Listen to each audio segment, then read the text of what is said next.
सुखचैन भाई साहब ਦੇ ਭਜਨ ਸੁਣਿਆ ਬਾਰ ਬਾਰ बहुत ही दिल ही करिए बार बार पढ़ सुनी जाओ इतना अच्छा। अच्छा उन्होंने बोला ना। ਹੁਣ ਤਾਂ ਖੈਰ ਇਹਨਾਂ ਨੇ ਨਾ, ਮੈਂ ਜੇ ਉਹ ਮੈਨੂੰ ਮਿਲਿਆ ਨਾ, ਮੈਂ ਦੇਖਦਾ ਜੇ ਵੀਡੀਓ 'ਚ ਵੀ ਕਿ ਮੈਂ ਆਡੀਓ, ਥੋੜੇ ਦਿਨ ਪਹਿਲੇ ਇਹਨਾਂ ਨੇ ਮੰਦਿਰ ਜਾ ਬੋਲੇ ਬੜਾ ਹੀ ਖੁੱਲ ਕੇ ਗਾਇਆ ਸੀ, ਤੇ ਬੜਾ ਹੀ ਉੱਥੇ हाँ ਐਪਰੀਸ਼ੀਏਟ ਕੀਤਾ हाँ ਸੀ जी। ਸਾਰਿਆਂ ਨੇ, ਬੜਾ ਵਧੀਆ ਗਾਇਆ हॉस्पिटल ਸੀ। में बेड पे ही उन्होंने इतना अच्छा बोला है, बहुत ही अच्छा। बार बार ही थैंक यू। मन करी जाए भी सुनी जाओ भजन को। वाह वाह, मैं नहीं, बहुत बताऊंगा हिम्मत गाया है। परिवार में। हाँ जैसे जी। बेड पे ऐसे गाया नहीं जाता। बहुत ही हिम्मत से बापू जी ने मतलब इनको दिया है, जैसे शक्ति दी है भजन बोलने की। हाँ बापू जी ने दी है शक्ति तो। बस। वो हो सके तो ये वाला भजन मेरे को सेंड करना, बहुत ही अच्छा भजन था ये वाला। अच्छा, ठीक है। तो तो मैं ये ना, लिख तो तो ली जब मैं। जब हाँ, जब भाई साहब घर पे आए हैं ना, लाइक ये जब इनको अटैक हुआ तो उसके बाद 5-6 दिन रहे हॉस्पिटल। तो जब ये आए हैं ना आखिरी बार घर पे एक आधे घंटे के लिए, तो फिर वापस जाना पड़ा हॉस्पिटल। तो इन्होंने घर के अंदर जब जब गुजरते हुए ये भजन बोला कि सतगुर शरदा राम प्यारा जगता रनु आया है, ओम नाम द चक्कू लागे बेड़ा बनने लाए। और अपने घर को ऐसे प्रणाम करके माथा टेक के अंदर गए हैं, जैसे उनको ऐसे अंदर से आता हो कि अब मैं मंदिर गुरुद्वारे नहीं जा पाऊंगा, बस यही आखिरी, यही तो ये घर में ही मंदिर जो बना हुआ है समझ लो, तो उसमें ही उसी को अंदर एंट्रेंस पर उन्होंने प्रणाम किया है। भैया ये भी और हो एक सकता है कि मन के अंदर से भी इच्छा हो कि एक बार घर होके आना है, तो बापूजी ने हाँ, ऐसा किया भी, हाँ तू जा अपने घर जा, अपने घर को पूरी तरह देख और अपना भजन गा, अपने अपनी एक यादगार बना इस चीज को सबके लिए। और हाँ, वो भजन गाते हुए अंदर गए।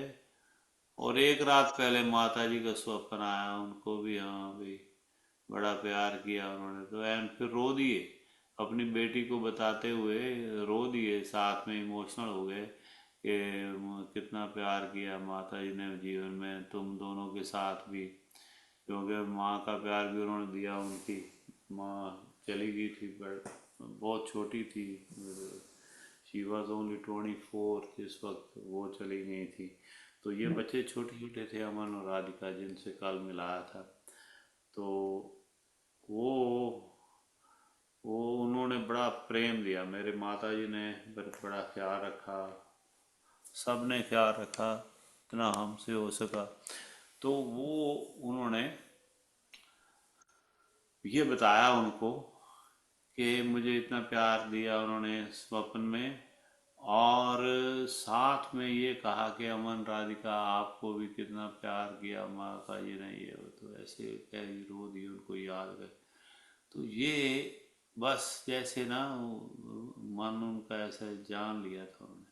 और माता पिता भी देखो वो ऊपर जैसे ना वो they are watching over us, भी हाँ भी हाँ नहीं तो एक रात पहले आशीर्वाद दे के गए हैं, सर पे हाथ रख के गए हैं, तो बेटी ने तभी समझ लिया था भी इस बार कुछ देखो क्या होगा, प्रभु का भी जो माता जी को दे गया। और फिर ये आंखों में इतना पानी, और बात बताते वक्त रो रो पड़े हैं भाई साहब, तो ये उसको लगा भी पता नहीं क्या बात है, तो चलो। भाई साहब को सपना आया था भैया कि राधिका जी? नहीं, भाई साहब को स्वप्न आया हॉस्पिटल में ही, और कहने लगे कि देखो मेरे माता जी आए हैं स्वप्न में और मुझे आशीर्वाद दे रहे हैं, और देखो आपको भी इतना प्यार किया उन्होंने, अमन राधिका बोल रहे हैं कि आपको भी इतना प्यार दिया है माता जी ने। तो ये बात बता रहे थे। तो ये इसका मतलब ये है कि देखो माता पिता जो हैं, ये तो फिर कंफर्म हो गया कि मुक्त हो गया, नहीं तो अभी तो दूसरे परिवार में को होते तो फिर ऐसा मुश्किल हो जाता है ना आना, और आखिरी वक्त पे आके आशीर्वाद देना भी, बताने के लिए परिवार वालों को भी हौसला देने के लिए। और ऐसा नहीं है कि सपने में आए और उसी वक्त वो चले गए शरीर छोड़ के, स्वप्न में आके बताने के लिए समय भी दिया, है ना, बेटी को बता रहे हैं भाई साहब, या मुझे स्वप्न आया है अभी। पीछे से इस परिवार वालों को हौसला, जैसे मुझे तो बड़ा इस बात का हौसला भी, चलो माता पिता के पास ही गए। वो कोई गलतियां जीवन में हुई हो तो भी माता पिता ने माफ करवा दी होंगी बापू शरदाराम जी से कह के भी, जैसे भी है कोई बात नहीं महाराज जी। अगर गलतियां जीवन में कुछ हो भी जाती हैं गृहस्थी लोगों के पास तो खास करके, तो क्योंकि बापू शरदाराम के सेवक तो हैं ही ना, कुछ तो पिछले जन्मों के इतने शुभ कर्म हैं जो बापू शरदाराम ने अपना सेवक बना लिया है। चाहे माता पिता की सिफारिश से ही बने हैं, बन तो गए हम लोग, ये भी बड़ी बात है। तो इसलिए जय। और पता नहीं क्यों, मतलब मैं वो शख्स जो भाई साहब का जब ऑपरेशन होना था, हाँ, 35 शायद 38 साल पहले, 86 में, हैं, 86 में समझ लो 38 ईयर्स पहले। तो उस वक्त मतलब मैं एकदम दंडवत प्रणाम ऐसे करके, माता जी माता राम जी थे तब, तो ऐसे मैं प्रणाम दंडवत करके उनको, लामड़ा साहब में मुझे याद है कि ऐसा मैं उनको प्रणाम करके मैं उनको बस बड़ा इमोशनल होके कह रहा हूँ भी उनको बचा लो भाई को, मेरे बड़ा भारी ऑपरेशन है। तो मैं फिर, क्योंकि यहाँ छोटे भाई को भेजा था अटेंडेंट के तौर पे साथ में मैंने, तो मैंने और छोटे भाई ने दोनों काफ़ी मेहनत की उनको भेजने के लिए। यहाँ काफ़ी समय दिल्ली में बहुत टाइम लग गया था, इजाज़त लेनी पड़ती है आरबीआई से, ये वो भी, वहाँ ऑपरेशन कराने जाना, फिर वीज़ा लगवाना का, इतने मतलब काफ़ी समय, 1 डेढ़ महीना लगातार दिल्ली में रह के, किसी की मिन्नत करके, किसी को साथ लेकर, तो बड़े बड़े लोगों से मिल के, तो खैर बड़ी लंबी स्टोरी है। तो ये स्टोरी ये भी है उसमें कि एक बार मैंने, ये जो दूसरे नंबर पे थे ना, राजीव गांधी का था तब बादशाही, राजीव गांधी की। तो राजीव गांधी के एक होते थे अर्जुन सिंह जी। अर्जुन सिंह जो थे वो नंबर 2 पे थे, वाइस प्रेसिडेंट थे एआईसीसी के, all India Congress committee, Madhya Pradesh से आते थे, बहुत भारी मतलब के मंत्री थे। तो उनके यहाँ दूसरे दिन हम गए, पहले दिन गए हमारी बात नहीं सुनी अच्छी तरह उन्होंने, मैं और छोटा भाई शुद्ध। दूसरे दिन फिर गए भी, हमें ये साइन करवाने हैं ये फाइल पे, भाई की तबीयत ठीक नहीं है, उसका हमने ऑपरेशन कराना है, तो आप इसको सीरियस नहीं ले रहे हो। कहते कोई बात नहीं, बैठो अभी आ रहे हैं मंत्री जी।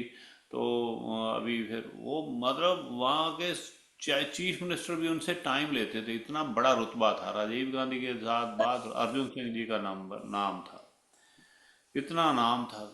तो वो जैसे ही उनकी कार, जैसे ही कार से वो ना पता नहीं किसी और कमरे से उठ के, तो फिर वो वहीं कुछ जाने लगे या क्या जाने लगे, तो डोर जब अपना वो बंद कर रहे हैं ना, एम्बेसडर कार थी, तो मैंने उनका डोर पकड़ लिया। मैंने कहा you will have to sign this, मेरे भाई की बात है ये, मैं बड़ा इमोशनल होकर बात की, मैंने डोर उनका पकड़ लिया, मैं बंद नहीं करने दिया डोर। मैंने कहा भी ये फाइल हमारी है, तो मैं कल से मैं आ रहा हूँ, मेरे भाई की तबीयत नहीं ठीक है, तो आप इनको, हमने अमेरिका भेजना, तो ये साइन करना है। खैर उन्होंने बैठे हुए कार में ही साइन कर दिए, मेरा काम हो गया। लेकिन बाद में वो जो थे ना वो कमांडोज, ब्लैक कैट्स वाले, कहते तुम्हारी किस्मत अच्छी है, पता नहीं किसने बचा लिया, हमने गोली मार देनी थी, तो आपके भाई ऐसे कभी मंत्रियों को ऐसे पकड़ के आप मतलब इतने जबरदस्त। तो ऐसा मतलब ऐसे इमोशनली अटैच थे भाई के साथ। और मैं जब गया था ना नंदा और लामड़ा में प्रणाम करने उनका लेने के लिए, जब जब इनको भेज दिया, तो फिर जब ऑपरेशन होना तो वो पता लेने के लिए, तो मैं जब गया ना इसमें जलंधर में मेन पोस्ट ऑफिस में, तो सीढ़ियाँ हैं, तो मैं सीढ़ियों को प्रणाम करके गया, और रोते रोते मेरा बुरा हाल था। आईएसडी मिलानी होती थी, इंटरनेशनल ना सब्सक्राइबर डायलिंग, तो वो मैंने बुक करके मिलाई। तो दूसरी तरफ से भाई ने बताया कि हाँ ठीक हो गया ऑपरेशन, अभी 1-2 दिन लगेंगे अभी भी होश आने में, लेकिन ठीक हो गया ऑपरेशन। तो फिर और इमोशनल हो गए, फिर वापस आ गए, मतलब इतना वो प्रेम।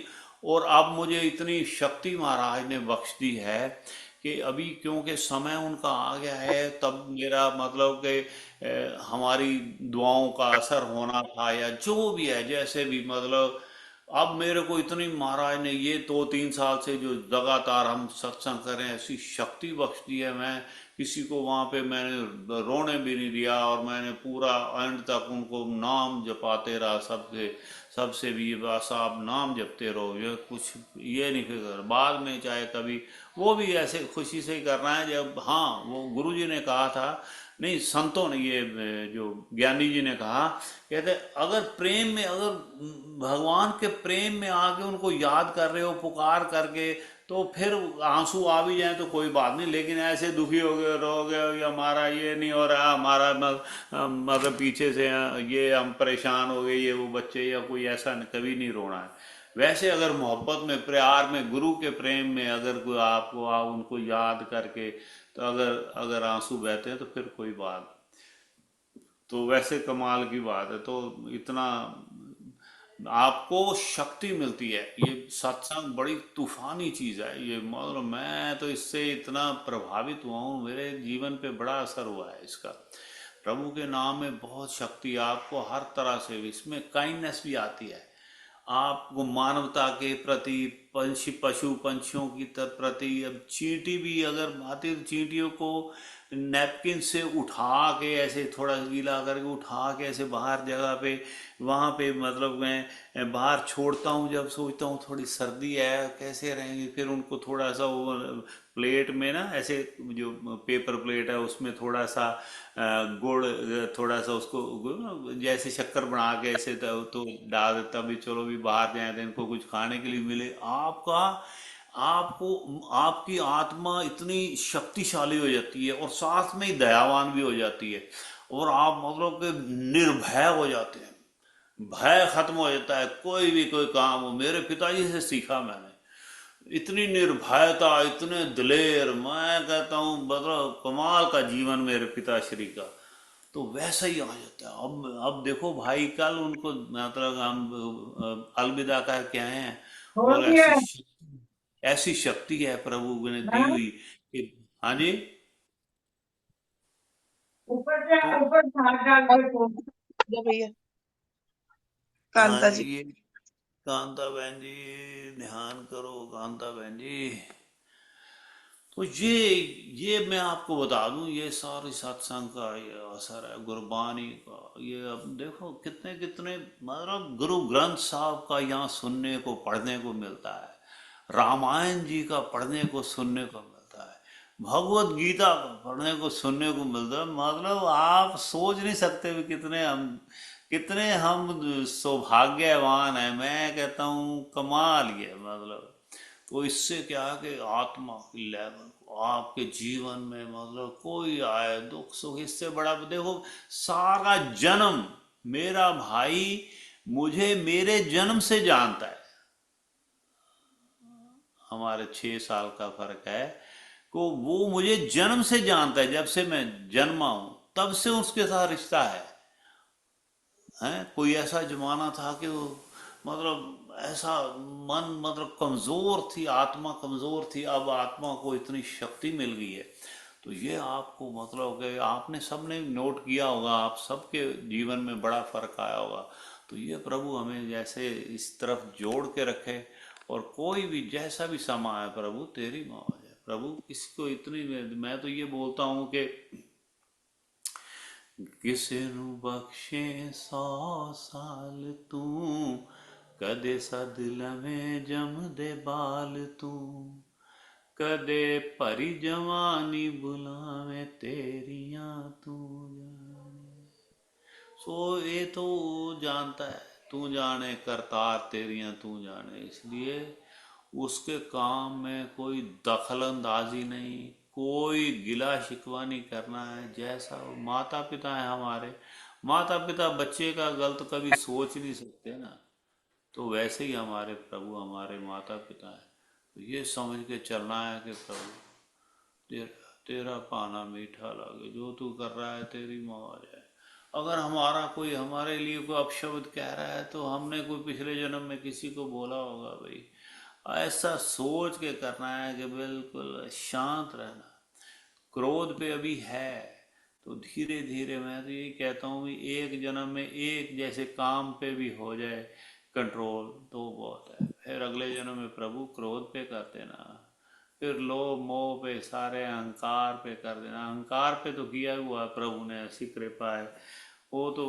मतलब तो ऐसे चलो एक दो का भी हो जाए एक एक जन्म में, और अगले जन्म इंसान बना देना। ऐसा ना हो कोई कुछ और बन जाए तो बाद में फिर कहाँ वो सोच ही नहीं रहेगी, दिमाग ही नहीं रहेगा, ऐसे खाने पीने में और बस अपने परिवार में रह जाते हैं जानवर बेचारे, उनको क्या है मतलब। तो इसलिए भाई ये ख्याल करो, ये साध संगत का ना, साध संगत तो पूरी वाणी भरी पड़ी है इसमें साधु के संग के लिए। तो साधु का संग करो। ये साधु आप लोग सारे साधु हैं, ये आपका संग मिल जाता है तो हम भी तर जाएंगे। तो ये मेरा मानना है, पक्की बात है कि इस सत्संग से बड़ी शक्ति मिलती है, बड़ी शक्ति। मुझे अपने बीजी की याद आई थी, चांद दीदी की मम्मी हूँ, उसने मेरे माता जी कहा करते थे, कहता हम लोग सारे बड़ा विरलाप करने लगे जब उनकी माता गई, मेरे नानी जी गए, लेकिन मेरी बीजी ने नहीं कर रोने नहीं दिया किसी को जाते वक्त। कहते बिल्कुल कोई नहीं रोएगा, पाठ करो सुखमणि साहब का। वो भी बड़ा पाठ करते थे मेरे ताई जी, बड़ा मतलब। इसीलिए मैंने भाई को बोला, सुखचैन भाई साहब को, जब उनके प्राण चल रहे थे तो तब भी कहा था, बाद में कहा भी भाई हमारा सबको प्रणाम वहाँ पे करना अगर आप जा रहे हो तो। माता पिता, बापू शरदाराम, बापू हर भगवान, जिनको भी दर्शन यहाँ किए हुए हैं, बाकी भी सबको अगर हो जाए आपको दर्शन तो वहाँ पे जाके प्रणाम करना। और बीजी का नाम खास कर लिए, बीजी और प्रेम मासी और बाकी सारे बुजुर्ग जितने भी गए हैं सबको भैया हमारा प्रणाम करना, और मेरे लिए भी जगह बना के रखना भैया, हमने तो आना वहाँ पे है, चाहे जैसे भी है मेरी सिफारिश कर देना। तो ये ऐसा मेरा मानना है कि बापू शरदाराम बड़ी शक्ति के मालिक हैं, वहाँ बड़ी भारी शक्ति के मालिक हैं, जिन्होंने मेरे पे ऐसी कृपा कर दी कि मेरा सारा जीवन बदल दिया। और कहाँ बैकुंठों से आके मुझे ऐसा आशीर्वाद दिलवा गए। और फिर राधा रानी और कृष्ण भगवान से भी उन्होंने ये कहा होगा, मैं हमारे बस की बात थोड़ा भी वो आ जाए हमारे लिए। बापू शारदाराम के सेवक हैं इसलिए उन्होंने वहाँ मिलते रहते होंगे, कभी महीने 2-4 महीने में, या कभी कभी आई डोंट नो कैसा है, या वहीं रहते हैं, उनका धाम अलग है या क्या है, ये तो ऊपर जाके ही पता लगेगा। हमें तो स्वप्न में भी नहीं कभी पता बता के जाते भी कैसा धाम है। कभी ऐसा स्वप्न में आया नहीं, जब बापू शारदाराम आते हैं तो धरती पे ही आएंगे, जब 2-4 बार अगर आए हैं तो बापू हर भगवान जी भी ऐसे 2-4 बार यहीं पे आए हैं ना, कि दिल्ली में या कहीं कोई भी डेरा ऐसे दिख जाता है, धरती की दिखता है। ऐसा नहीं दिखता कि वहाँ गोलोक का दर्शन हो रहा है, अभी वहाँ पे ऐसे नृत्य हो रहे हैं गोपियाँ और कृष्ण भगवान, कैसे जैसे फिल्मों में दिखाते हैं ये सीरियल्स में, वो ऐसा कुछ नहीं दिखाई देता कभी। तो यही धरती पे देखा, गोलोक की कितनी महिमा होगी, तो आप देखो ना यही धरती पे इतने सुंदर सुंदर नजारे हैं, तो वहाँ पे क्या होगा, अनबिलीवेबल।